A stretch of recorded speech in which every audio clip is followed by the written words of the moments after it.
So what is your take on the new traffic fines which have been implemented? These new traffic fines are actually as a result of an amendment to the Motor Vehicles Act, the Central Motor Vehicle Act in 2019 by the central government. Fines which were at 100 rupees or very low fines were made to 10,000 rupees. That was completely ridiculous. Fines were even increased to 40,000 and all that. And that entire India, all the states across India reacted very sharply to it, opposing this, including the BJP governments across India opposed such steep hike in the fines.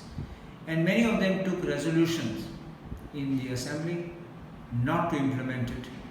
Some states, knowing the legal position, they sought to amend the fines and reduce the rate, like from 10,000 they brought to 5,000.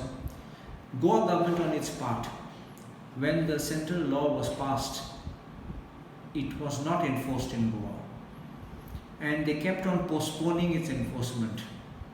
And shockingly, after the election, even before the new cabinet can assume, they have enforced this on 1st of April. But it appears that the agenda was to push this after the election. It was all kept in the cupboard waiting to be sprung as a surprise upon all of us. Now there are certain issues which arise out of this amendment which has been made by Goa. First, let us not forget, the fine has been increased from 100 to 1,000.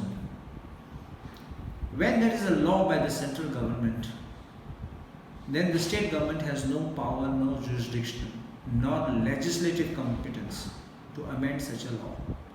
Of course, there are provisions in certain statutes which empower the state government to modify, but this law of the Central Motor Vehicles Act, no such provision has been given, and therefore it is beyond the legislative competence of the state government by a notification to amend or tamper with a statutory provision. And those rules of the central government override state government's laws or rules.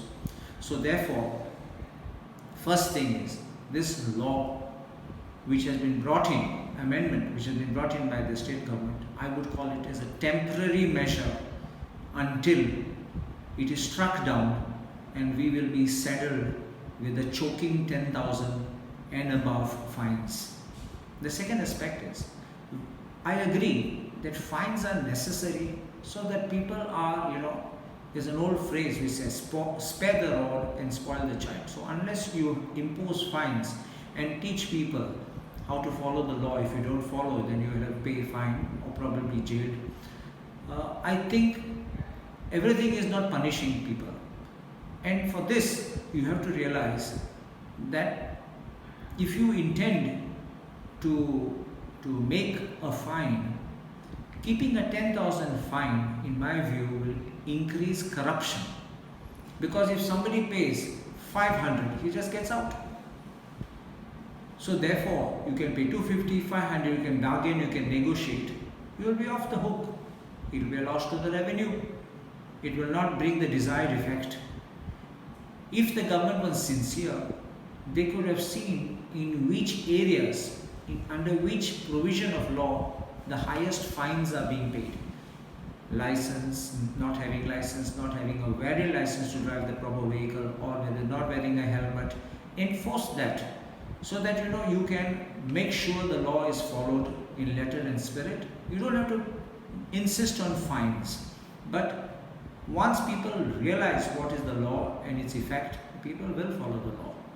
Finally, we must not forget, if you are charging us such high fines, don't we expect that your infrastructure should be good?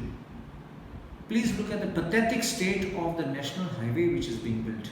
Concrete road. I've been told, when I asked why is the tar not being put over this concrete road, because in certain places across other states, when I have driven, we have found there is coat of tar over the concrete. So I was told this is a new technology, and the new technology, it costs more, and therefore you don't require to put tar.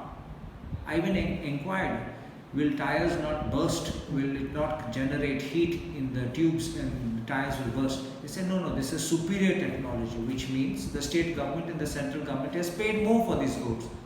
But please look at the condition of the roads. They are so bad, they are so bumpy, they are so rough. Even look at our flyover near the Green Park Hotel. You are bumping over. If you are at the edge, probably one bump you may fall off it. Please go near Goa Medical College in Bamboli. It is so rough, even your stomach pains when you're going over it. You don't know whether you're safe. You may hit a vehicle on the left or the right.